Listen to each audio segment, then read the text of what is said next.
Está sendo lançado pela editora Cravo, de Portugal, o livro Cultura Política e Artes de Governar na Época Moderna, séculos XVI a XVIII. O livro foi organizado por Ana Paula Meggiani, docente do Departamento de História, pesquisadora em História Ibérica Moderna e atualmente vice-diretora da FEFELESH, e por Marcela Miranda, mestre e doutora em História Social pela FEFELESH e atualmente professora da Universidade Europeia em Madrid. O livro reúne textos de historiadores portugueses, espanhóis e brasileiros sobre cultura política. E para falar do livro, a gente recebe hoje a professora Ana Paula Meggiani. Bom dia, Paulo. Tudo bem? Tudo bem.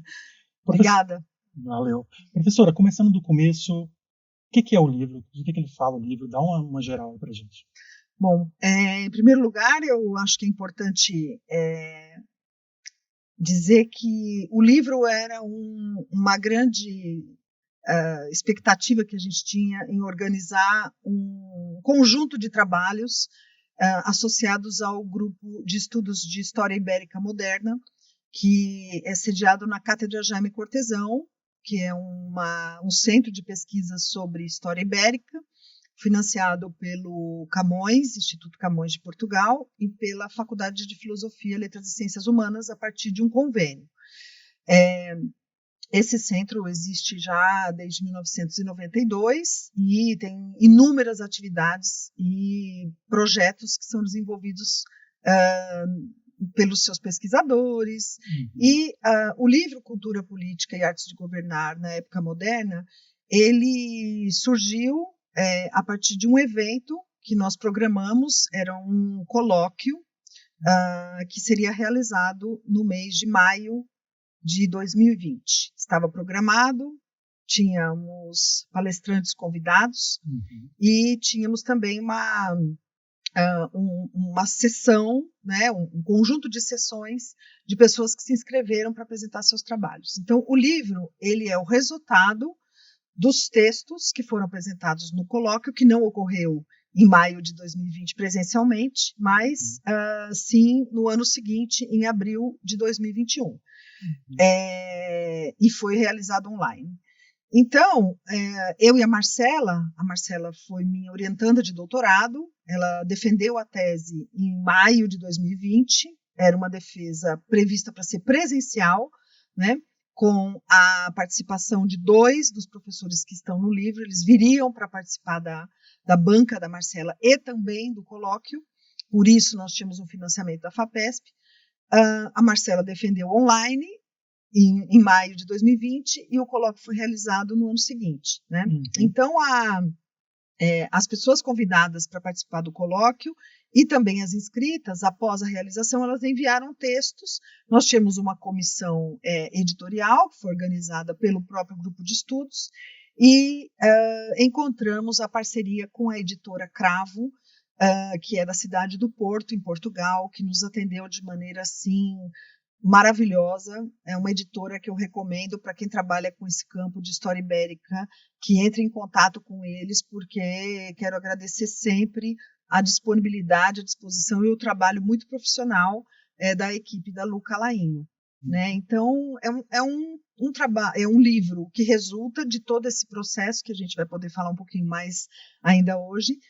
E a ideia era justamente fazer uma reflexão a respeito dos estudos mais recentes que nós tivéssemos no campo da história, da cultura política e das artes de governar no mundo ibérico. Por isso, temos historiadores portugueses, espanhóis, brasileiros, que participaram apresentando resultados das suas pesquisas, teses, enfim, mais ou menos resumindo. Ótimo. Como foi feita a divisão desses capítulos? Porque eu imagino que na pandemia, principalmente, teve uma dificuldade de reunir esses textos todos, né? Na verdade, é interessante contar a história do livro, porque nós fomos trabalhando aos poucos, né? Inicialmente, nós programamos o colóquio.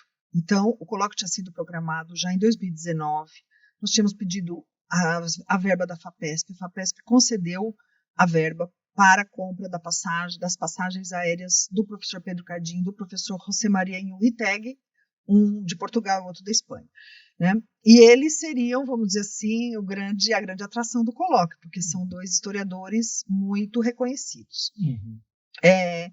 E com a pandemia, né, já começando em março de 2020, imediatamente nós tivemos que suspender não só o encontro presencial, imagine, em março de 2020, né? Então, pessoas já tinham comprado a passagem para vir para São Paulo. Nós tínhamos pessoas inscritas de Pernambuco, pessoas inscritas da própria Europa, da Espanha. Então, foi todo um problema que nós tivemos, porque nós mesmos não tínhamos como, vamos dizer, reorganizar sem saber o que ia acontecer no mundo, né? Então, nós suspendemos, pedimos a compreensão, na verdade, nós adiamos 2 vezes. Nós adiamos para setembro de 2020, presencial. Uhum. E aí, quando chegou em setembro de 2020, o colóquio, nós percebemos que a pandemia não ia acabar tão cedo. Pedimos autorização para a FAPESP e passamos para o colóquio virtual.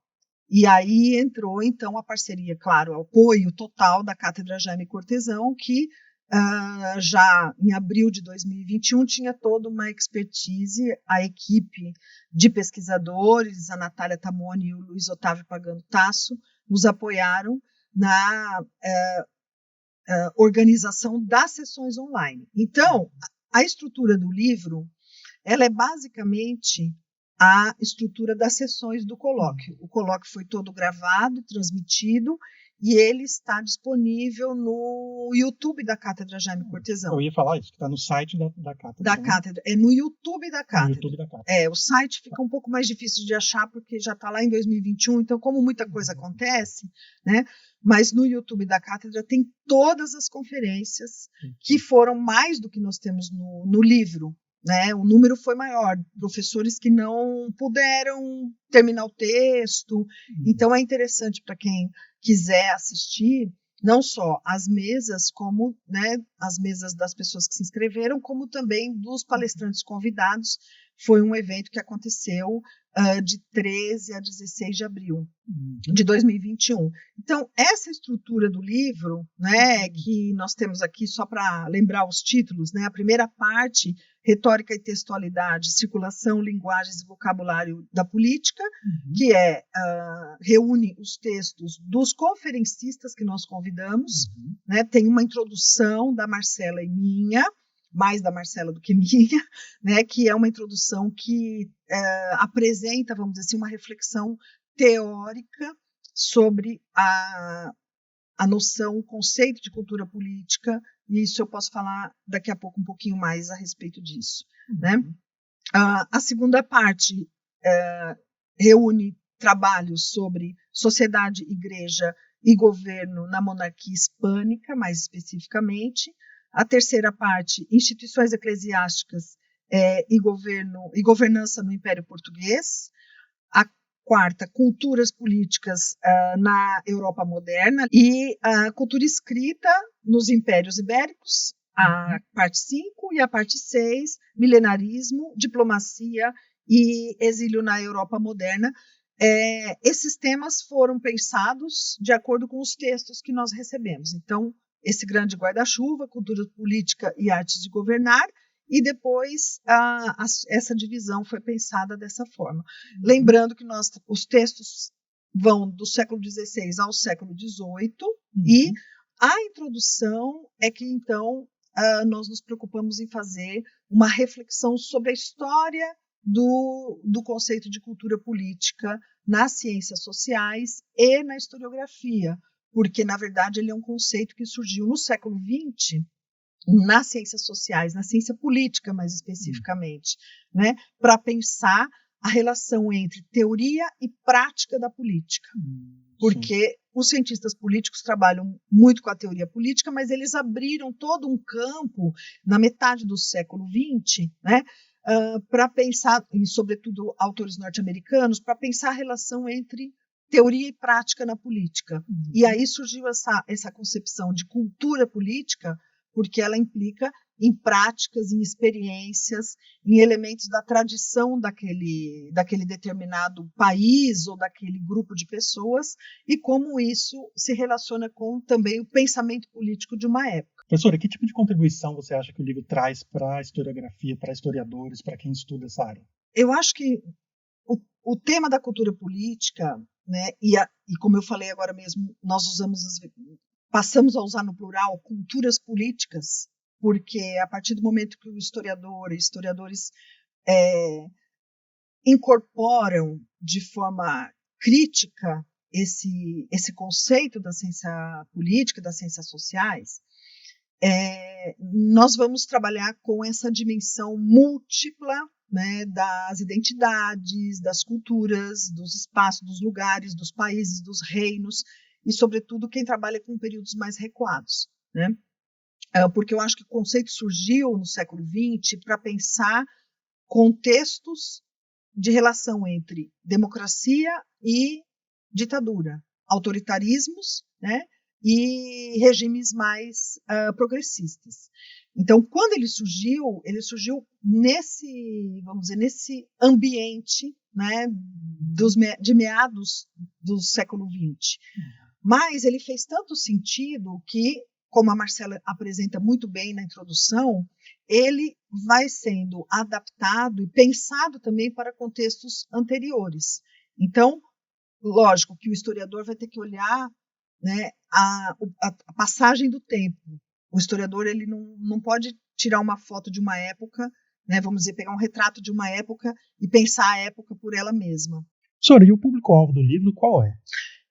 Bom, o livro foi pensado para quem está estudando esse tema e fazendo pesquisa sobre isso. Então, ele é um livro para especialistas, né? Além disso, também, eu já tive retornos de que esse capítulo introdutório, que conta a história do conceito, como que o conceito cultura política passou a ser usado pela historiografia, também pode estar servindo agora para disciplinas e cursos em história de formação dos estudantes, né? Então, um colega já me falou, olha, esse texto pode ser um texto um texto didático para historiadores, mas ele não é um livro que vá, vamos dizer, alcançar um público mais amplo, justamente porque ele é bem especializado. Mas nós tentamos fazer da maneira mais acessível possível.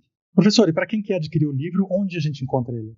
Então, o livro, como foi editado pela editora Cravo de Portugal, ele está disponível para baixar em PDF no site da editora Cravo. Então, é super fácil de localizar. E existe também a possibilidade de adquirir pela Amazon o livro físico, né? Mas aí depende também aquela questão de frete e tudo mais, né? Então, quem gostar mais de ter o livro físico pode também pelo site da Amazon.